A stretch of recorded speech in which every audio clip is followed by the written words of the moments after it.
Good afternoon and welcome to the April 11th meeting of our Watershed Committee. We have all our members here today as well as many members of the staff. So just calling the meeting to order.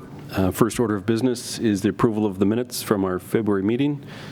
Any comments, questions on those minutes? No, thank you so much. Did a great job as always. Appreciate it. See none. You want to Move to approve the minutes. I'll second. Second, all in favor? Aye. Aye. Okay. So jumping into our committee discussion. So first item we have is talking about some updates from our stream cleaning. I think in the last go around, I think we were just starting on the Scribner Road, Fallbrook, Treebrook stream cleaning piece. So we can kind of jump into that. So that's one that we had started across from the middle school. So that started on the Scribner Road side of things. Mike's pulling up the mapping there. As they got into that subdivisions, when we first kind of noticed that the pipe coming out of the school district was half in the ground. So the pipe that was there already obviously had silted in through the years. We kind of took a look at that stream corridor, and as the developer was in with his piece, and then kind of looked at that whole piece through there, seeing that, you know, we had some trees down, we had some siltation in the stream in there, and then obviously seeing that the upstream pipes were half buried, it was a need to get that cleaned. We'll see, we applied for permitting, and probably took us our typical year and a half, 2 years to get the permit from the DEC, and then got in and kind of got started on doing that cleaning. So Mike's pulling up some pictures from that project, and I think that's one of the spots we may look to do in and we'll get into that later in the agenda, in our June tour, is to kind of see, you know, where that came. We've got some before pictures, and then Mike's pulling up, that's the pipe as the developer came in and extended. So through the Shady Rock development, they basically extended the pipe that came out of the school district, and at that time said, you know, we're extending it at the elevation that's there, but you already can see the watermark elevations in the side of the pipe from, you know, kind of how much water level that had dropped. So what was in before, and you can see it on the rocks on the side of just, you know, how much that kind of lowered the water in the area, you know, based on that being silted in.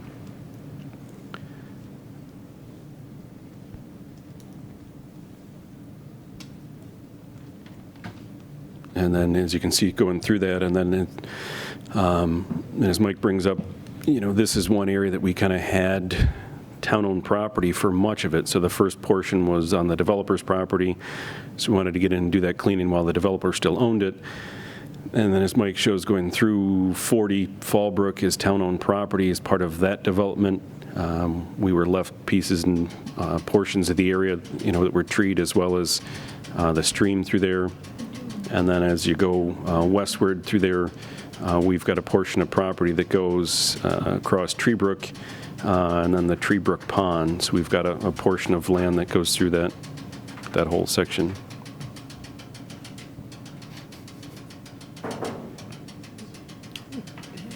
First meeting back, and you're causing trouble already. Trying to fix things.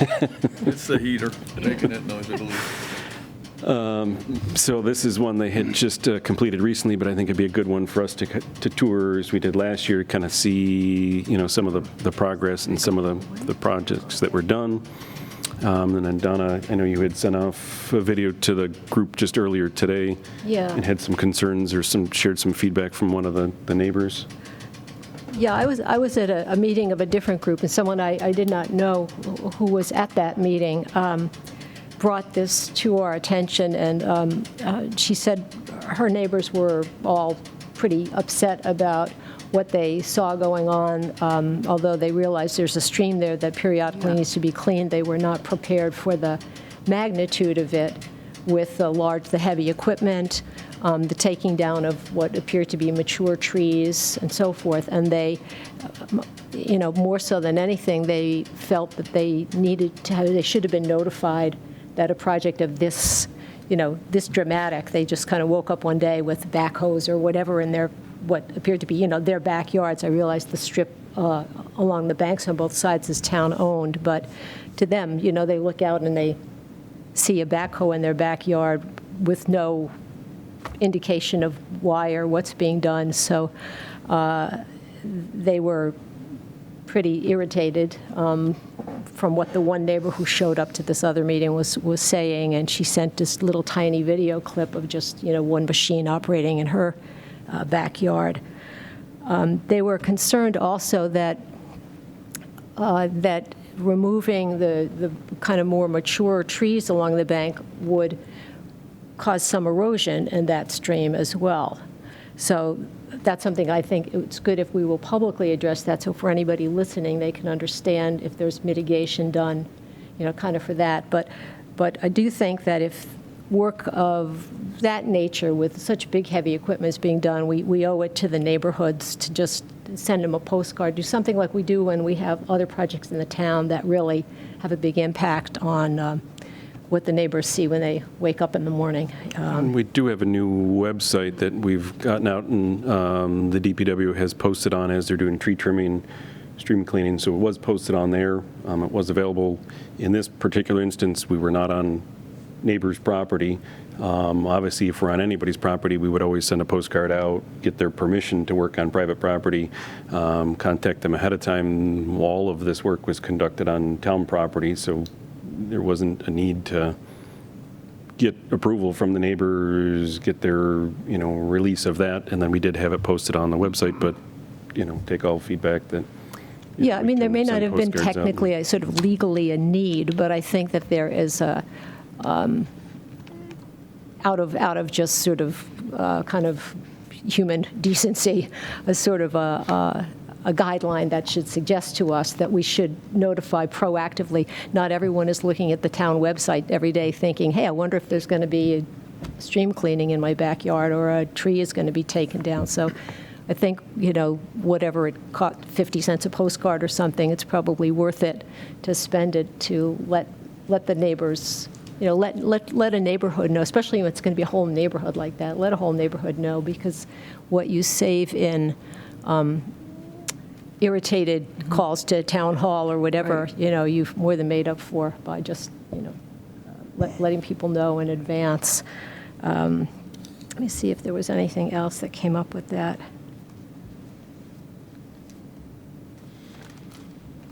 No, I mean, I think that basically covers it. But I came across in the process of helping this lady just kind of look into it. I said, well, there was a DEC permit, and we have to do it, blah, blah, blah. I gave her all the information. But I was looking at the Penfield tree policy at the same time, because the neighbors were concerned about the size of the trees coming down. And I think that not at this moment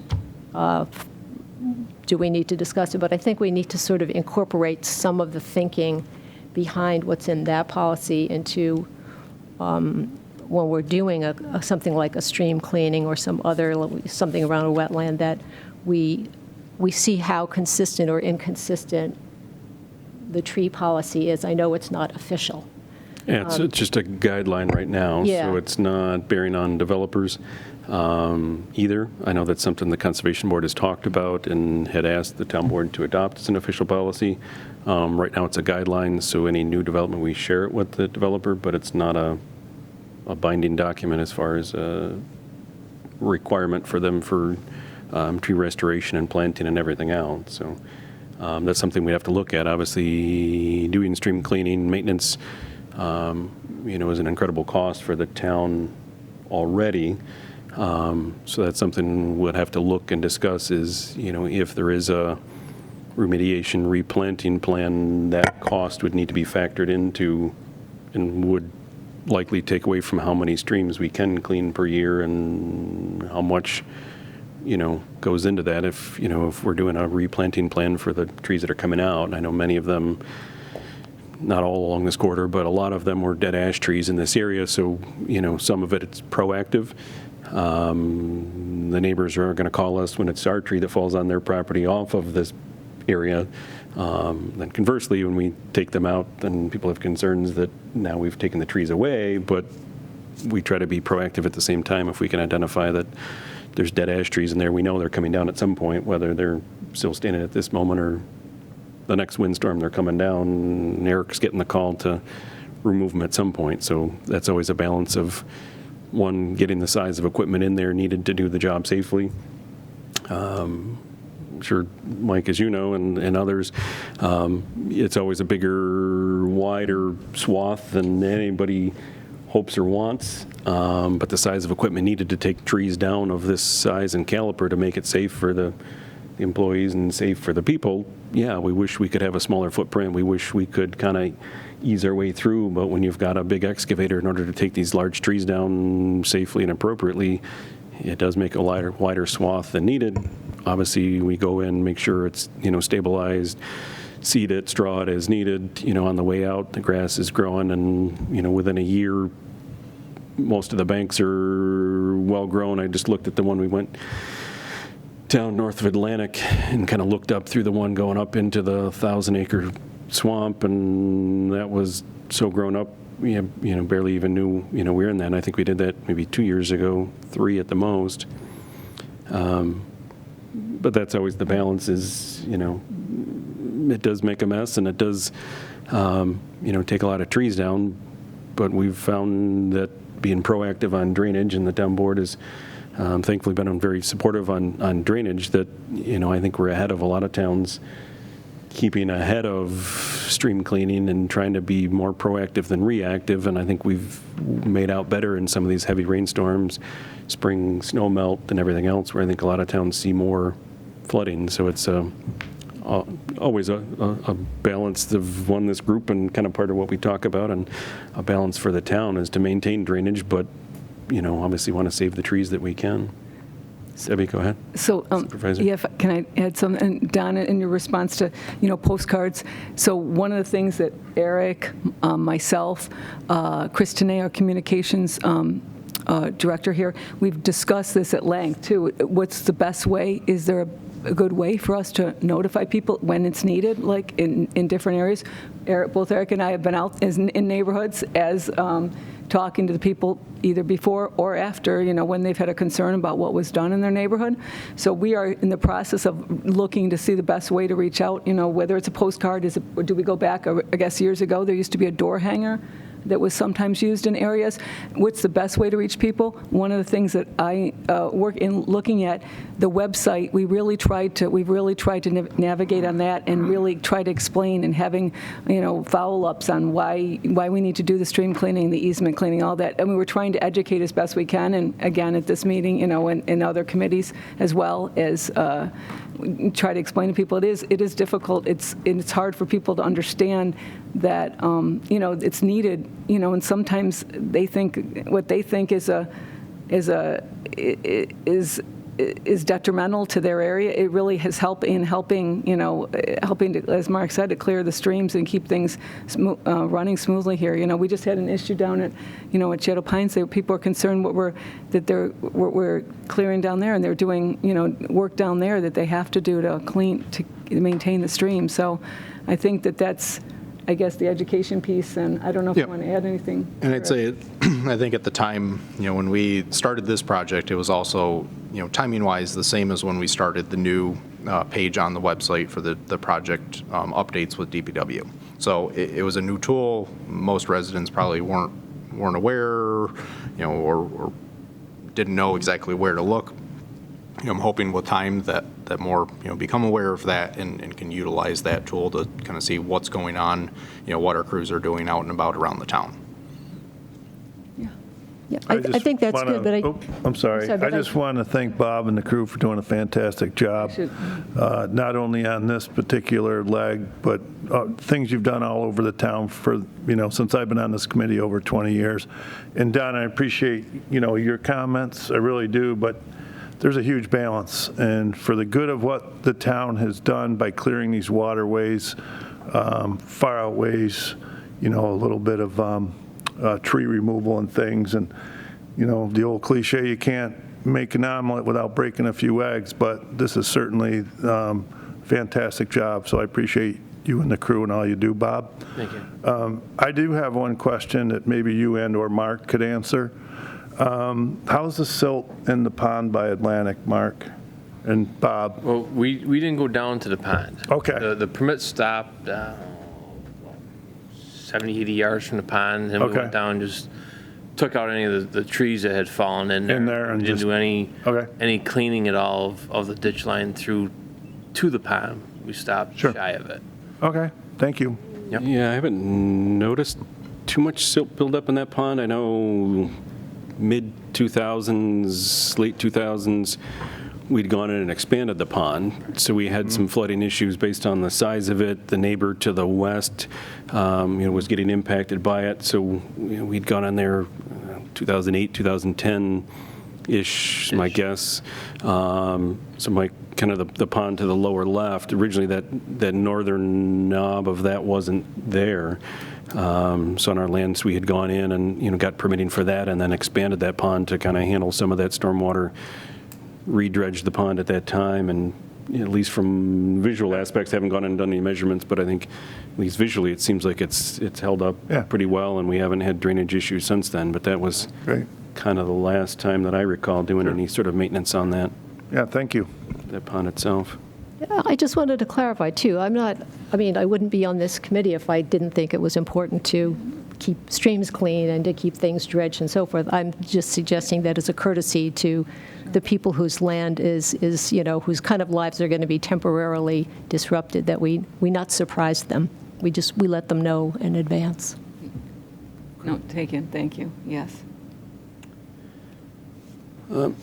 Any other thoughts, comments on this stream area in particular? I guess the only thing regarding the trees, I don't know if this thing's working or not, or what I got to do Yep. with You it. just got to Sure. lean into it. There you go. Trees they're a wonderful thing, but trees along a stream bank, their roots grow into the stream.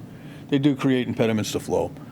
And that's generally what causes streams not to function properly, is the roots grow in, they sediment builds up, and then they plug up pipes and things of that nature. If you can get to them early, it's beneficial. It's sometimes you can't get to them early. And that's why a lot of trees do have to come down.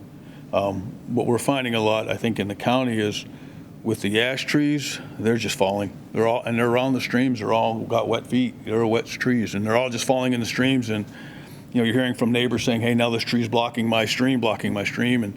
And some towns, they don't have easements or the ability to go in and clean these streams. And it becomes a homeowner's responsibility, which is brutal. So us being able to do this is a huge benefit for our residents. Well, and even the timeframes for us, we're putting in permits now that we're hoping maybe 2024 or 2025, we can get the permit to clean it.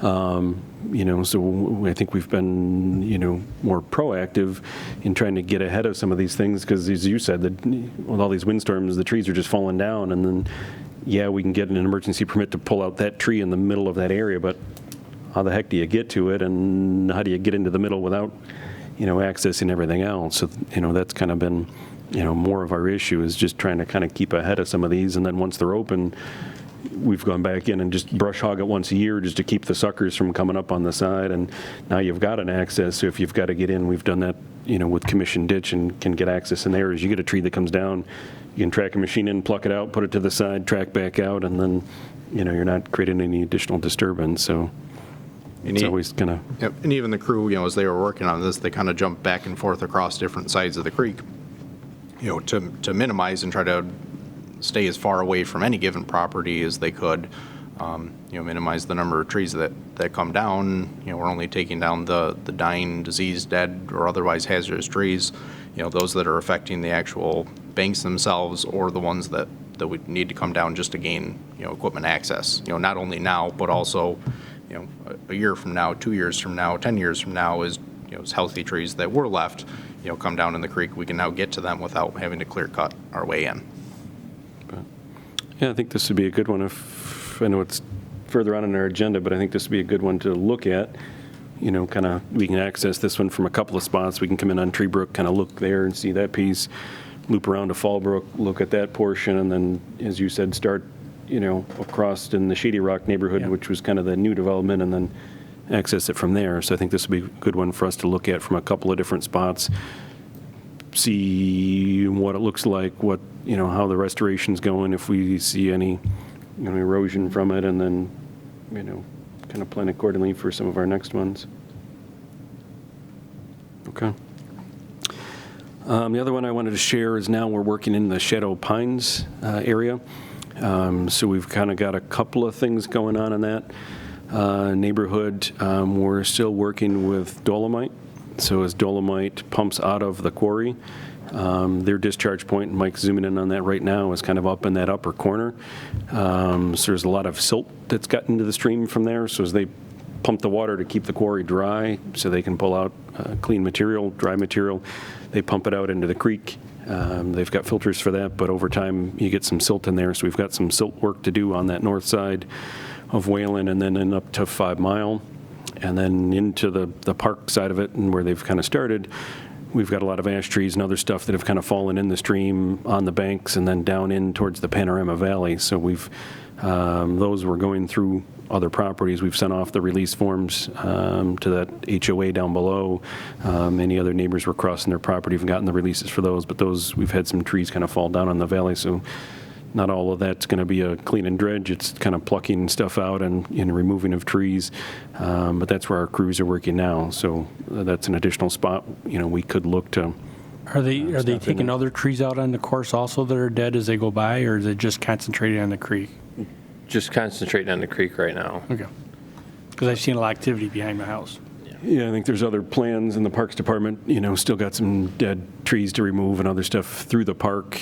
The drainage crew is just kind of working on the stream corridor piece itself, but I think the Parks Department, Eric can weigh in on that, I think has got other plans in the park of things to take out. There's kind of 2 crews working, throughout the property right now.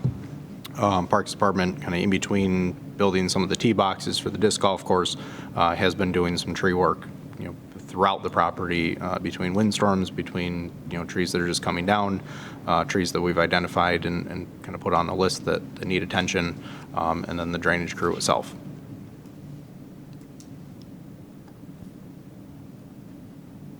Okay. Any additional questions, comments, thoughts on Shadow Pines portion? Okay. Mark, where are we on the project? Are we halfway through that, or did we just start it? I've been in there a couple times and I didn't know how far we were on it. We've got it down. We've cleaned from behind the barn, and we're down about where he had his pointer down there at that bridge. And we're working our way back out right now, doing the restoration and tidying it up as we go. There's not a lot that we have to do down there other than some of the bigger rocks that have fallen into the stream. We're moving them out so the water can flow freely in the channel, and kind of armoring some of the corners to keep it from eroding with the rocks that have fallen off the banks. And but we're about not quite to the waterfall right now, coming on our way back. So another 3 or 4 days, we should have that side pretty much the restoration done. Then we got to jump over to get on the other side of the bridge and continue down towards Panorama Trail. You guys going to go in off a Sawmill and go down the Argini? I haven't looked to see if the bridge is still in. Yeah. If the bridge is still in, I don't think it is. I don't think it is either. If it was in, yes, I'd come down Sawmill because then we wouldn't have to worry about it. But if it's not in, then I got to come in through the backside of Shadow Pines on the other side of that bridge. Track on that corner. Yeah, come down that corner and backtrack up Argini's line and just take out between what Argini had taken out and the ditch itself. Yeah, because I know that lower section, we got a couple of trees down in there that are blocking and starting to gather material on, and then even down into the HOA lands, they've had some concerns down in that lower end. Okay. Yeah, I'd say, Debbie, to answer your question, we're probably about a quarter of the way through the overall length of that I guess, stretch of ditch. And then we got to flip to the other side of Whalen. I see we're working with Dolomite right now. They want some release forms and some insurances and some verifications from us for working on their property, coming through their, obviously coming from their corporate. So we're working on getting the materials they need on that end to get them to sign off. And then the Hutch family property, Mike's highlighting that as kind of that piece back towards 5 Mile. But I think once we get that cleaned out, that should lower the water level through that area. we've had some concerns for years through Neville Creek and Mike's highlighted Neville Creek, those backyards, that it kind of holds water through that That's what I was just going to ask you. section in those backyards. We're hopeful if we can kind of get this lower end cleaned out, that may kind of lower that water level overall and hopefully help some of those upstream neighbors that have had concerns in the past. Good, thank you. No further comments. We'll next wanted to update the group on Allen's Creek. I say we've talked about this several times and shared with the group that we're looking to do that project this summer. So we had, I think March 28th was our meeting, invited all of those neighbors from Shirewood, Burroughs Hills in for that meeting, held it in this room here, kind of went through the project with the group that came, explained what we're looking to do, what the restoration plan and project is. I think we probably had 15 to 20 residents that came into that meeting. All of them that came, were supportive of what we're looking to do. Hopefully they've shared with the rest of the neighbors. We've sent letters to all of them. We did record that meeting, so if any of this group wants to watch it, we can share that video and that link. And then also we've shared that out with those neighbors so they can watch it if they didn't or couldn't make that meeting. Subsequent to that, we've scheduled a walk for next Thursday. So we're going to start on the western end and then walk the backyard with all the neighbors through there. So if anybody from this group wants to join in, you're welcome. 3 to 6 next Thursday afternoon.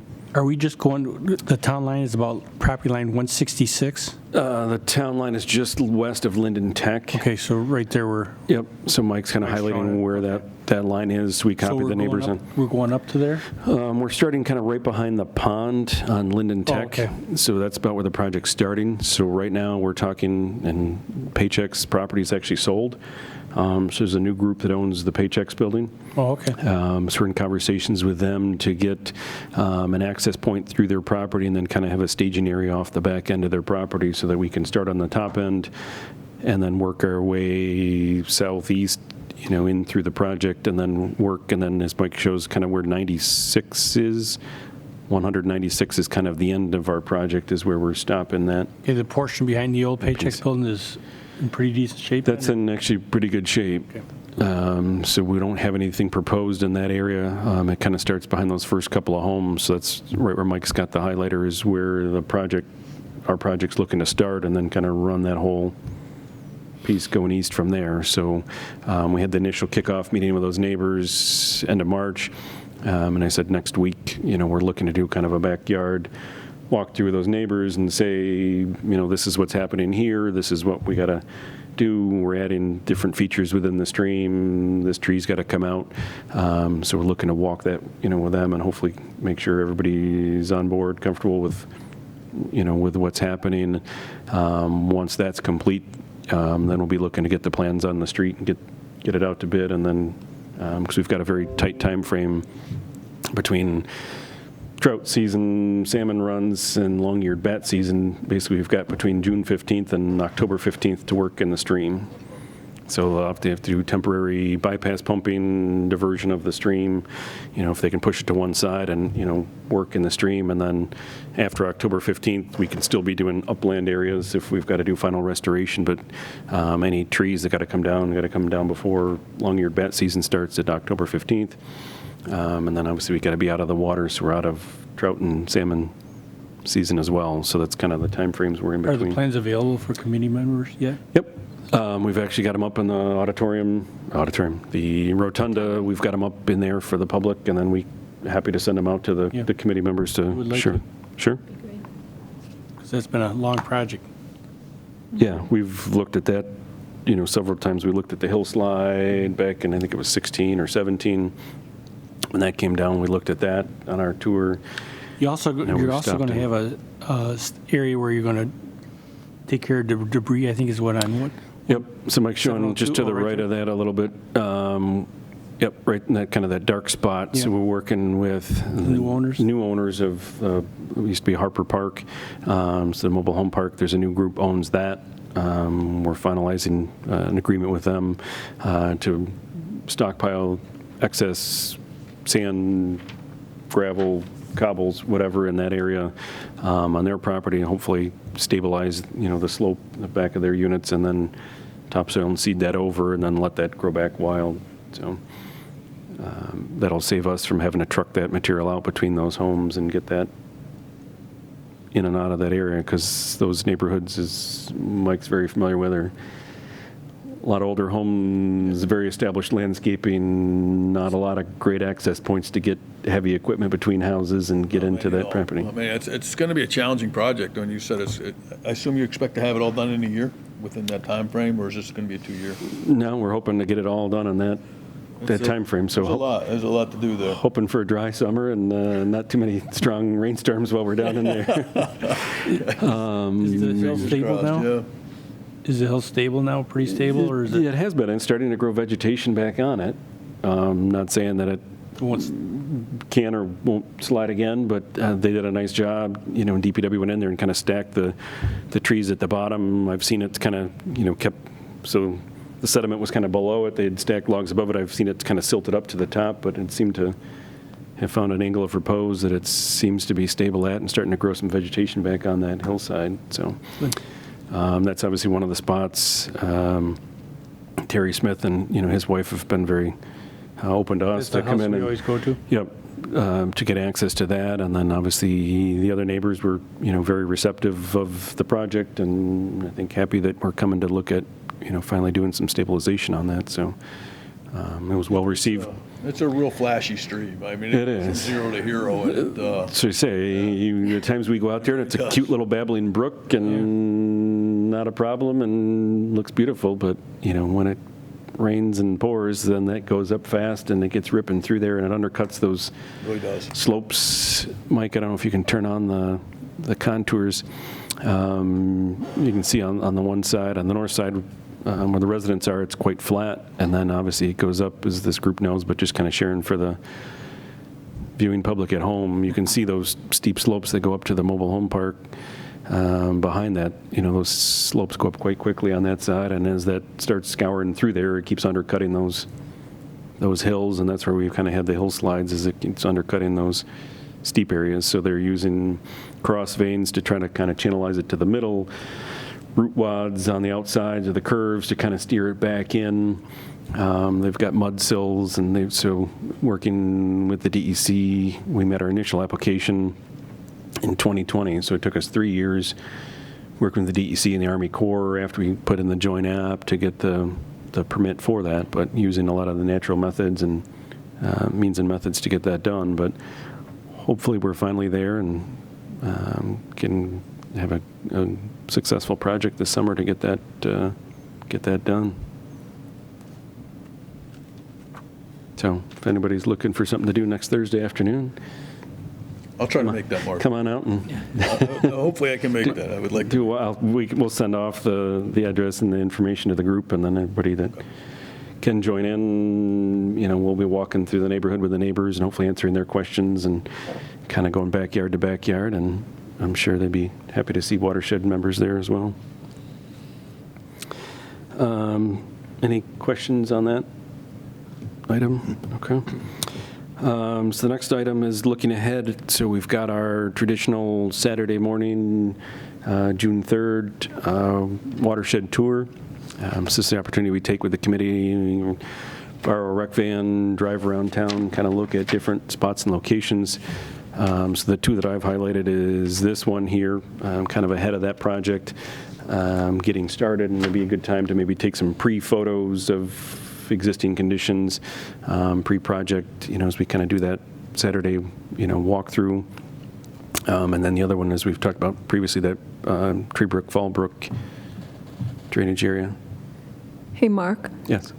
this is just a suggestion, but since people have been asking too about ponds, maybe visiting a couple of our Sure. either town-owned ponds or ones that are Yeah.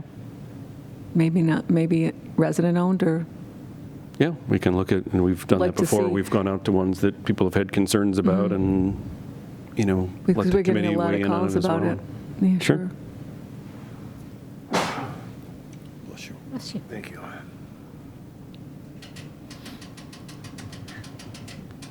Anybody else have any thoughts, spots? We can add those in and come up with a couple of locations. And Look at some ponds that we've worked on, maybe Silverwood. yeah, that one I don't think we've looked at it a couple of years. We've been doing the treatment of We did lilies and stuff in that one, and And we did work on it a few years ago, yeah. dredge that and see how that one's Yeah, that's holding up. And progressing. Which one's that? Which one's that, Mark? Silverwood. Oh, yeah. that was one of the ones that we had dredged a number of years ago, and that's one of the ones that we're putting in that muck away material in now to try to keep up with some of that sediment or the organics in it in lieu of dredging. We've seen what the cost is to dewater a pond. I think we've only dredged, of the bigger ones, 2 of them, Bob. I think Silverwoods and Glenbrook, I think, are the 2 bigger ones that we've got into dredge, but obviously the cost of those are quite expensive, so we've tried to stick with, doing the muck away and doing some of the other more organic methods to try to keep that sediment down. It might be nice if we let the neighbors of those know that we're going to be there that, day so that they can see Yeah, we can and alert. hear from, what, Maybe they'll have. why their ponds are doing what they're doing or not doing what they think they should be doing. Yeah. Okay.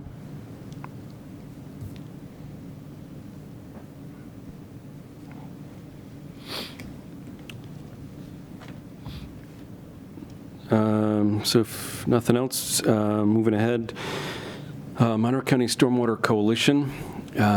We were waiting, again, supposed to have a new permit out March 9th.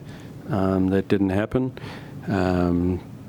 Not that that's a bad thing on our end. Obviously, that's, more compliance, but that's something we've kind of been tracking for a number of years. I know, I'm sure Brighton has, been as well, is changes. So every 5 years, typically, they come out with a new permit for both the construction as well as the MS4, which is the compliance on the town end of it. They've been coming out with draft documents on that MS4 permit for 5 or 10 years now, and we've kind of been going back and forth. They've had different proposals and different options, but haven't seen that come out as of yet. But that was our initial thought, was it was coming out this March. Was going to kind of start the, whatever reason, March 9th is the calendar year for the stormwater world. So that kind of begins and ends our year. One of the items we'll be working on and we'll share as an update either on our June tour or in September is the annual report we have to do. So every year in the April-May timeframe, we do an annual report of the amount of roads we've swept, the amount of storm sewers we've flushed, number of outfalls we've inspected, the number of ponds we've cleaned, and we do that in conjunction with the Stormwater Coalition as a whole. So the county prepares kind of a general draft document, and then each town is responsible for their own. So we add in that data, work with the DPW on what areas they've done on the street sweepings and the cleanings, and also how much streams we've cleaned and other stuff we've done through the year. Obviously, this committee is kind of rather unique across the county. So in our audit, this was a great feather in the cap for Penfield that we have a committee that can talk about stormwater and have resident input and public input and discussion and debate and everything else. So again, that's something else we can add into our annual report. Once that's done, we do post that on the town website. You're required to keep it up for, I believe, a month. We usually keep it up all year until the next year's comes up, and then put the new report back up. But again, for this committee and then the public, at large, just to let them know that, we're in the process of getting that started, and then I believe it needs to be posted by June 1st, so typically we get it done in April-May timeframe, get it back to the county, they consolidate it, and then get it up. June 1st is kind of that timeframe for that. I don't have any state or EPA I guess the only thing I'd add updates. to that, Mark, is Sure.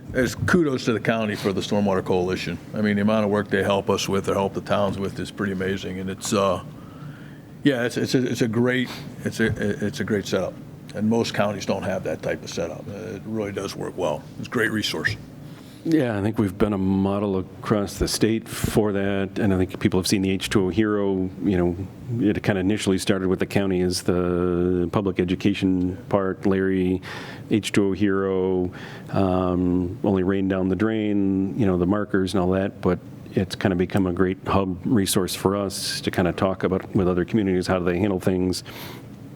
You know, what means and methods do they do for other items? How do they handle, you know, outfall inspections? And the county does a lot of good training courses on pound inspections. P2, which is pollution prevention of your DPW facilities, the town hall, you know, make sure we're handling, you know, chemicals properly, disposal of, you know, heavy metals or other, you know, hydraulic fluids, batteries, you know, all that stuff. So I think it's become a kind of a great collection area of, you know, giving towns an opportunity to kind of discuss and talk about how to best handle these things and where to go for that. So, yeah, I second your kudos to the Stormwater Coalition as far as that. It's been great. I say I have nothing from the state or the EPA.